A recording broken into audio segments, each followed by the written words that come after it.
नमस्कार। हमारी संधि से संबंधित कक्षा चल रही थी।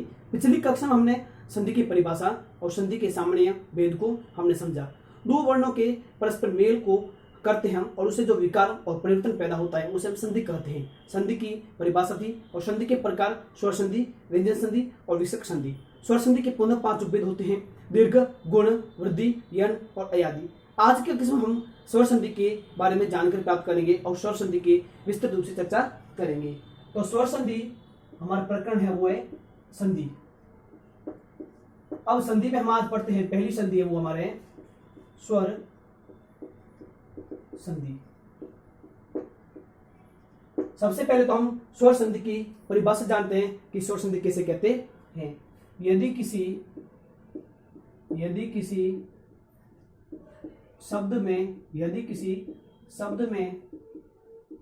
स्वर के बाद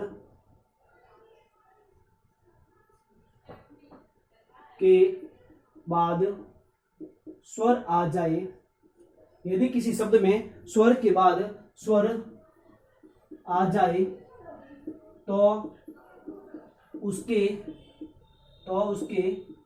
लेखन या उच्चारण में जो परिवर्तन होता है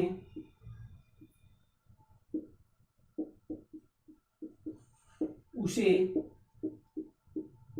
स्वर संधि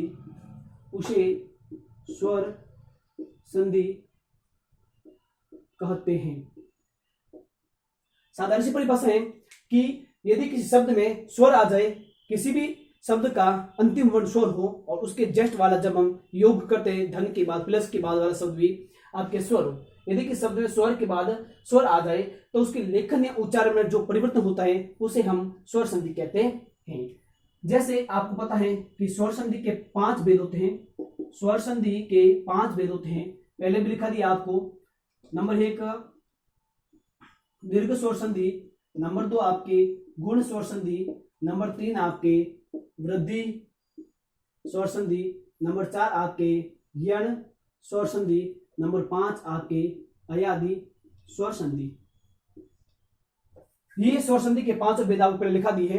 आज की कक्षा में हम है वो स्वर संधि का पहला भेद आपके दीर्घ स्वर संधि को समझेंगे। तो आज की कक्षा में हमारा स्वर संधि में पहला भेद है वो है हमारा दीर्घ स्वर संधि।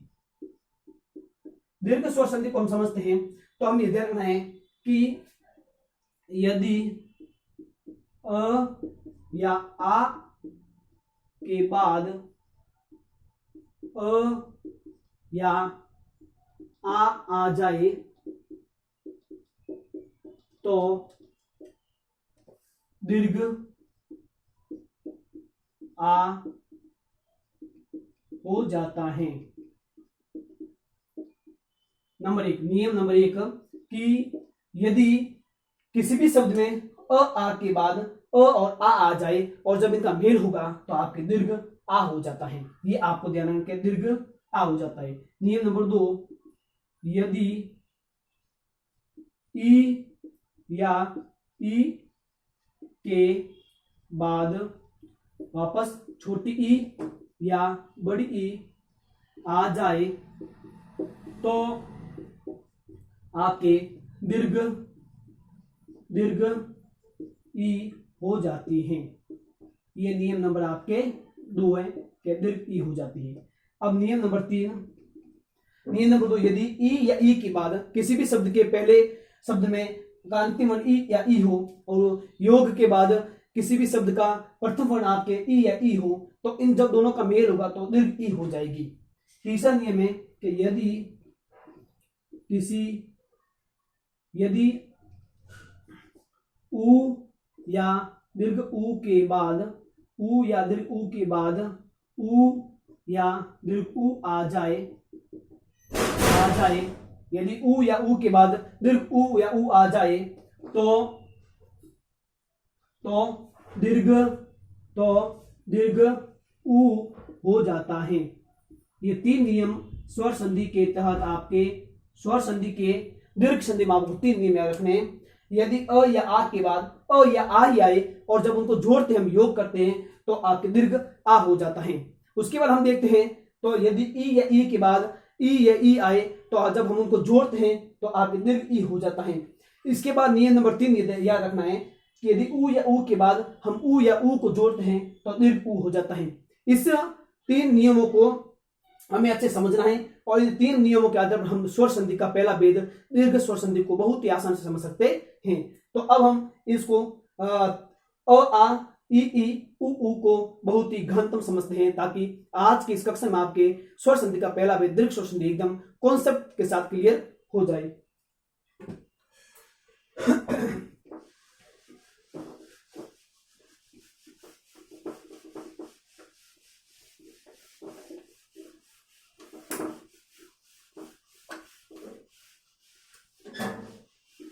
नियम नंबर 1, नियम नंबर आपका 1 है कि अ या आ के साथ अ या आ लगेगा तो आपके दीर्घ आ बन जाता है, दीर्घ आ बन जाएगा। सीधी सी बात है कि यदि किसी भी शब्द में आपके अ से अ जुड़ सकता है, या आपके अ से वो आ भी जुड़ सकता है, या फिर आपके आ से अ जुड़ सकता है, या फिर अ के अ से आपके आ जुड़ सकता है। बस शर्त ये होनी चाहिए कि यदि समान स्वर आएंगे अ के बाद अ या अ के बाद आ, तो समान स्वर के मेल से आपके दीर्घ शब्द बन जाएगा। जैसे हम लेते हैं, जैसे विद्या प्लस आलय, विद्या प्लस आलय। अब यहां पर देखिए, विद्या में आपके सीधा सा आ रहा है, प्लस यहाँ आ में भी आपके आ रहा है, तो जब दोनों का योग होगा तो आपके दीर्घ आ बन जाएगा। विद्या प्लस आलय तो सीधा शब्द बन जाएगा आपके विद्या, आ है वो आपके इसी साथ चला जाएगा, तो पीछे बचा लय, तो ये हो गया आपके विद्यालय, ये हो गया आपके विद्यालय। हम और देखते हैं, तो विद्या प्लस अर्थी, विद्या प्लस अर्थी। अब यहां पर देखिए आपके आ रहा है और प्लस के बाद भी आपके अ आ रहा है, तो ये जो किसी भी शब्द की अंतिम वाला अगला शब्द का प्रथम वर्ण होगा वो आपके पहले वाले शब्द के साथ चला जाएगा। विद्या प्लस अर्थी में देखते हैं, तो ये आ और यहाँ अ है, तो वी का आपके वी हो जाएगा, ध्या का आपके अ इसके साथ आ जाएगा, तो विद्या अर्थी, विद्यार्थी, ये बन जाए आपके विद्यार्थी। हम और देखते हैं, जैसे अभय प्लस अरण्य, अभय प्लस अरण्य। अब देखो यहां पर आपके अ आ गया, सीधी सी बात है, और यहां तो ऑलरेडी पहले से अ है, तो समान स्वरों के मेल से आपके वो दीर्घ बन जाता है, अ और अ के मेल से आपके आ बन जाएगा। जैसे अभय प्लस अरण्य, अभयारण्य, अभयारण्य, तो ये बन गया आपके अभयारण्य। तो इस प्रकार आपके विद्यालय, आ और आ के मेल से आ बन गया विद्यालय, विद्या प्लस अर्थी अ, आ और अ के मेल से आ दीर्घ बन गया, अभय प्लस अरण्य अ और अ के मेल से आपके आ बन गया। हम और देखते हैं, धन प्लस अर्जन, धन प्लस अर्जन। अब देखिए यहां पर आपके अ आ गया और प्लस के बाद भी आपके अ आ रहा है। सीधी सी बात है, जब समान स्वर आते हैं दोनों, तो उनके मेल से वो दीर्घ बन जाता है, अ और अ के मेल से आपके आ बन जाएगा। तो अ और अ, ध का तो ध, न का आपके न, और अ है उसके साथ आ जाएगा धना, और अर्जन, धना अर्जन, ये हो गया आपके धनार्जन। ऐसे कई उदाहरण हम देख सकते हैं, विद्यालय, विद्यार्थी, अभ्यारण्य, धनार्जन, ठीक है ना। तो ये हो गए आपके अ और आ के नियम का। आप भी अपनी किताबों से या अपने पास जो भी संसाधन है उसके माध्यम से आपको भी है वो सब संपदा को मजबूत करना है, ताकि आपका संधि के ऊपर अधिकार अच्छा हो जाए। हमने नियम नंबर 1 को पढ़ा, अ आ के साथ अ आ के मेल से आपका दीर्घ हो जाता है। अब नियम नंबर 2 देखते हैं।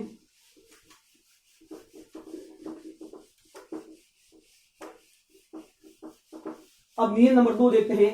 नियम नंबर 2 क्या कहता है आपके, कि ई और ई या ई के मेल के साथ आपके छोटी ई या दीर्घ ई का मेल होगा तो आपके दीर्घ ई बन जाती है, दीर्घ ई बन जाती है।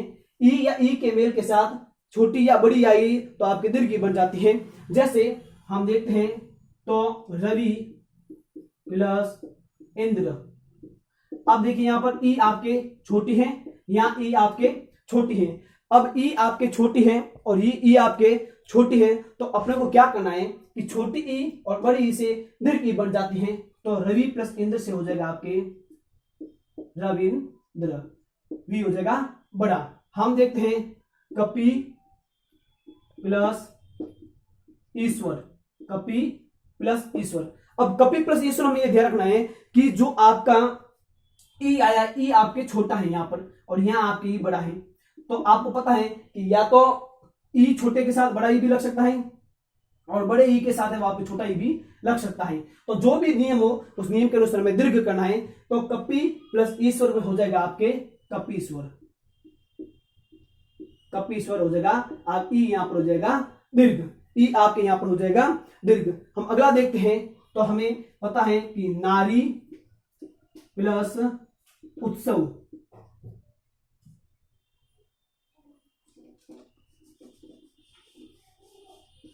अब कपि प्लस ईश्वर हो गया आपके कपीश्वर। तो हम देखते हैं कवि प्लस इंद्र, कवि प्लस इंद्र। अब आप देखिए यहां पर ई आपके छोटा है और यहां पर ई आपके छोटा है, तो कवि प्लस इंद्र हो जाएगा आपके कविंद्र, कविंद्र। हम और देखते हैं उदाहरण, तो हमें पता चलता है कि मुनि, मुनि प्लस ईश्वर, मुनि प्लस ईश्वर। अब ई यहां पर आपके छोटा है और ई यहां पर आपके दीर्घ है, तो दोनों का मेल होने से आपके दीर्घ ई बन जाएगा, तो मुनि प्लस ईश्वर में हो जाएगा आपके मुनीश्वर, मुनीश्वर। नारी प्लस ईश्वर, अब हम देखते हैं नारीश्वर, नारी प्लस ईश्वर।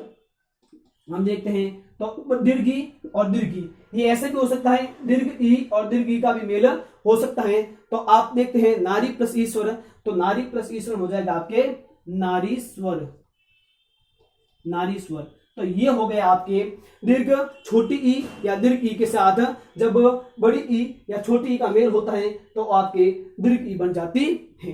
तो ये था नियम नंबर 2। अब हम नियम नंबर 3 को समझते हैं कि वो हमें इस नियम में ध्यान रखना है।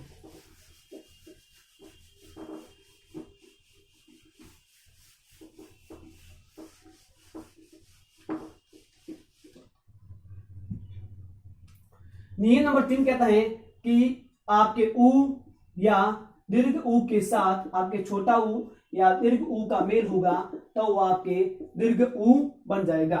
नियम नंबर 3 ये कहता है कि यदि